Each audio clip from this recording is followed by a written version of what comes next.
Boruto est promis à un destin sombre depuis qu'il a rencontré Momoshiki Otsuki. Il lui avait dit qu'il sera dépossédé de tout, qu'il allait tout perdre dans le futur. Et en effet, Boruto a perdu son identité, son œil, ses parents, son maître, et on le sait, il va bientôt assister à la destruction de son village natal. Boruto a donc subi beaucoup de souffrances. Mais les amis, laissez-moi vous présenter un personnage qui a encore plus souffert. J'ai nommé le Goblin Slayer, un perso qui évolue dans un monde sombre et cruel. Lorsqu'il était enfant, le pauvre a vécu l'enfer. Son village a été attaqué par des gobelins, et toutes les personnes qu'il a côtoyées depuis sa naissance se sont fait tuer. Et le pire, c'est que sa sœur bien-aimée, qu'il a élevée après le décès de ses parents, elle l'a cachée dans la cave de la maison. Mais le pauvre garçon a vu les atrocités qu'ont fait subir les gobelins à sa sœur, et ce dernier l'a vu mourir sous ses yeux. Après un entraînement de 5 ans, il va débuter son objectif d'exterminer tous les gobelins. Il va étudier leur comportement de près, afin d'apprendre tous leurs points faibles. Et c'est pour ça qu'on le surnommera le Goblin Slayer, le crève-gobelin. Et les amis, vous pouvez vivre une aventure inédite dans cet univers, grâce au jeu Goblin Slayer Another Adventurer Nightmare Feast. Un RPG tactique sorti le 15 novembre 2024 sur Switch, est disponible sur Nintendo eShop. Et la version physique sortira le 13 décembre. L'auteur du manga Kumo Kagyu est impliqué dans l'histoire. Et les personnages principaux du jeu ont été créés par Noboru Kanatsuki, le dessinateur du manga lui-même. Parce qu'en effet, il s'agit d'une histoire inédite, jamais vue auparavant. Vous allez incarner une jeune fille qui a perdu son père, et qui devra le succéder en devenant le leader de la guilde des aventuriers. Vous aurez donc de grandes responsabilités en tant que maître de la guilde. Et vous allez aussi devoir accomplir des quêtes incroyables. Vous allez faire plusieurs rencontres fascinantes, comme la princesse du sang, une vampire qui fera partie de vos compagnons durant votre aventure. Les dialogues sont intégralement doublés en japonais, et le chara-design des nouveaux personnages sont très stylés, avec un gameplay challengeant. Vous allez vivre des batailles dans une map, avec votre équipe contre le camp adverse. Vous allez donc devoir mettre en place des stratégies pour déjouer l'adversaire, comme par exemple préparer des pièges pour retourner le terrain à votre avantage. Du coup les amis, formez votre propre équipe en choisissant vos persos préférés sur un grand nombre d'aventuriers, et plongez dans le monde de Goblin Slayer en jouant au jeu via le lien en description. Et vous allez tout savoir sur le Goblin Slayer et cette histoire inédite dans cette vidéo. Voici la question du jour. Vous voulez que je parle de quoi et de qui dans la prochaine vidéo sur cette chaîne?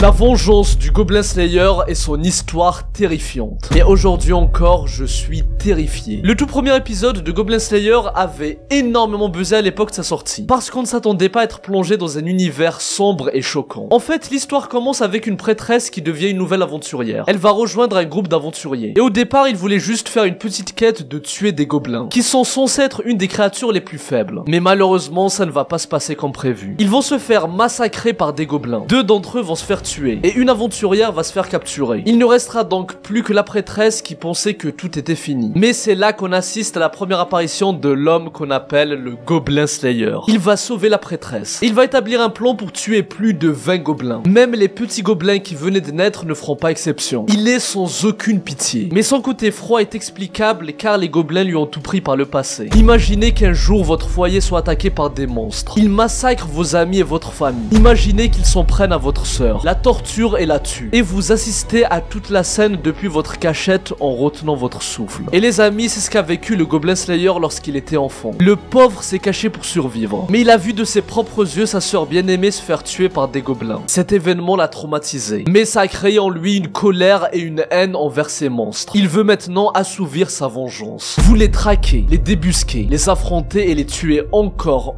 et encore. Et à la fin, vous finissez par aimer ça. En fait, ce qui est fascinant chez ce perso, c'est qu'au fil du temps, il a commencé à aimer tuer ces créatures. D'habitude, les personnages qui se vengent, une fois avoir accompli leur objectif, ils ressentent un vide et n'atteignent pas la satisfaction attendue, comme c'est le cas pour Sasuke après s'être vengé d'Itachi. Mais là, le Goblin Slayer, il a commencé à aimer sa vengeance. Il est devenu totalement obsédé par les gobelins. Il connaît leur habitude par cœur. Il les a analysés pendant des années et a perfectionné des stratégies pendant des mois et des mois. Il n'hésite pas à utiliser des stratagèmes extrêmes, comme endormir un groupe de gobelins et les tuer pendant leur sommeil. Toi qui est resté spectateur, qui n'a pas eu la force d'agir, qui est resté sans rien faire. Par contre, il y a un aspect dont on parle que très peu lorsqu'on parle de Goblin Slayer, c'est que le pauvre est tourmenté. Il est vraiment traumatisé, car il n'a pas pu sauver sa sœur. Et justement après avoir perdu tous ses proches, il a été élevé, formé par un personnage mystérieux. Ce dernier a été très dur avec lui, et lui a fait faire vivre des situations de vie ou de mort, afin qu'il puisse devenir un guerrier qui puisse tout surmonter, devenant le Goblin Slayer qu'on connaît actuellement. Mais ce rude entraînement va dérégler son côté émotionnel dysfonctionnel. Il va avoir du mal à se réintégrer dans la société. Il a énormément changé par rapport à quand il était petit. Mais plus tard, il va former une équipe avec la prêtresse, une elfe, un nain et un homme lézard. Et ils vont accomplir plusieurs quêtes ensemble contre les gobelins. D'ailleurs, ces persos sont jouables dans le jeu Goblin Slayer Another Adventurer Nightmare Feast. Et grâce à ses camarades, il va s'ouvrir au monde. En fait, à force de les côtoyer et de vivre des moments et des épreuves ensemble, ça va l'aider dans son développement. Il va comprendre qu'il y a des choses plus importantes dans la vie que sa vengeance. Surtout qu'en protégeant la prêtresse. C'est comme s'il se rachetait de ne pas avoir agi pour protéger sa sœur par le passé. Et il y a même une amie d'enfance qui continue de le soutenir après autant d'années. Et tout ça va permettre au Goblin Slayer d'envisager un avenir qui ne se résume pas qu'à tuer les gobelins. Il commence donc lentement mais sûrement son processus de guérison. Voilà les amis, le personnage du Goblin Slayer est très intéressant. L'anime et le manga nous plongent dans un univers sanglant où il y a des morts, ainsi que des moments de tension et des monstres terrifiants. Donc allez jouer au jeu via le lien en description. La maître de la guilde du jeu est la vampire surpuissante. Existe-t-il des personnes que vous aimeriez revoir? Si l'occasion de vous retrouver se présentait, qu'accepteriez-vous de sacrifier? L'RPG tactique Goblin Slayer Another Adventurer Nightmare Feast propose une histoire inédite dans l'univers du manga. Cette histoire est divisée en plusieurs chapitres. Le premier est Duel à Castlevania. Suite à la mort de son père, une jeune fille qui est l'héroïne de cette histoire va le succéder en tant que maître de la guilde des aventuriers. Et donc maintenant c'est à vous de gérer le territoire. Ce perso a hérité du pouvoir d'un seigneur monarque, un roi parmi les rois. Elle peut voir tout le champ de bataille avec une grande précision. Vous avez une sorte de vision, équivalent aux yeux d'un faucon. Bref, au début de l'histoire, vous allez vous rendre à la ville du Nord-Ouest, où vous allez rencontrer Squire, un ami d'enfance qui est devenu un aventurier. Il va vous présenter ses condoléances vis-à-vis de votre père défunt. Il va accepter de vous suivre dans cette aventure. Plus tard, vous allez aller dans un château abandonné. Et selon la légende, une vampire vivrait dans cet endroit. Mais c'est là que le premier combat va commencer. Vous allez rencontrer plusieurs gobelins, voire même des gobelins supérieurs. Vous allez fuir vers le château. Mais c'est alors que vous allez rencontrer la princesse du sang, une vampire qui se réveille après un long sommeil. Elle accepte de rejoindre votre équipe et vous aide à exterminer tous ces gobelins. Avec un gameplay facile à prendre en main, basé sur la stratégie et la tactique en tour par tour. Mais j'aborderai ça juste après. Et au cours de votre aventure, vous allez rencontrer d'autres compagnons, comme un prêtre sous l'apparence d'un ours polaire, ou encore Conan, un combattant armé d'une lance de fer qui semble être un aventurier novice. Mais vous allez par la suite découvrir à quel point il est puissant et cache sa réelle identité. L'héroïne découvre dans le bureau de son père un artefact qui aurait le pouvoir de ressusciter les morts. Oui, on est devant une dinguerie monumentale. Mais cet artefact sera convoité par des entités maléfiques que vous devrez vaincre durant votre périple. La nouvelle maître de guilde, ainsi que ses compagnons sauront-ils y faire face pour établir la paix. Bien sûr, plus tard, vous allez même rencontrer le Goblin Slayer et son équipe, la prêtresse, l'elfe, le nain et l'homme lézard. Ils vont vous aider dans votre aventure, et vous pouvez même les incarner, en utilisant leurs compétences pour gagner vos batailles. Et c'est ça l'idée que j'aime bien dans ce jeu. On ne va pas simplement revivre l'histoire qu'on connaît. Non, on va vivre une toute nouvelle aventure avec des persos qu'on va apprendre à connaître. Le massacre des gobelins et les batailles épiques. Je ne fais pas ça pour être un héros. Je fais ça parce que quelqu'un doit le faire. Le jeu Goblin Slayer Another Adventurer Nightmare Feast vous offre des combats tactiques challengeants qui vous poussent à réfléchir à chacune de vos actions. En fait, votre équipe est dans une map, une sorte de grille, et vous affrontez le camp adverse. Vous déplacez vos personnages petit à petit pour aller attaquer l'ennemi. Mais où le jeu est unique, c'est qu'il a une spécificité en plus. Le destin et le hasard. Des dés sont lancés avant votre tour de combat. Et si c'est réussi, s'activera plusieurs effets durant cette bataille. Chaque personnage a des attaques de zone, des attaques régulières, mais surtout un ultime avec une très belle animation. Vous allez aussi pouvoir débloquer de nouvelles capacités, améliorer votre équipement. Et comme le Goblin Slayer nous le conseille dans l'anime, je vous encourage fortement à acheter des potions et plein d'autres outils dans la boutique. Mais les amis, je vous préviens, les ennemis ne rigolent pas. Ils vont tout faire pour déjouer votre stratégie et vous exterminer. Parmi les 5 quêtes possibles, les plus importantes sont les quêtes principales. Mais je vous conseille de faire des quêtes d'entraînement afin de progresser petit à petit. Bien sûr, n'hésitez pas à passer le jeu à une difficulté inférieure. Et il y a aussi des quêtes secondaires pour mieux connaître les nouveaux persos. Bref, en tout cas les amis, si vous voulez profiter de cet RPG tactique, dans l'univers incroyable de Goblin Slayer, et si vous voulez me soutenir, allez jouer à Goblin Slayer Another Adventurer Nightmare Feast, via le lien en description. Disponible en version numérique depuis le 15 novembre, et bientôt en version physique le 13 décembre. Moi je vous dis à la semaine prochaine pour la review de Boruto dans la chaîne principale. Les amis, je vais vous régaler. Donc, à très bientôt, et que la paix soit sur vous. Ero,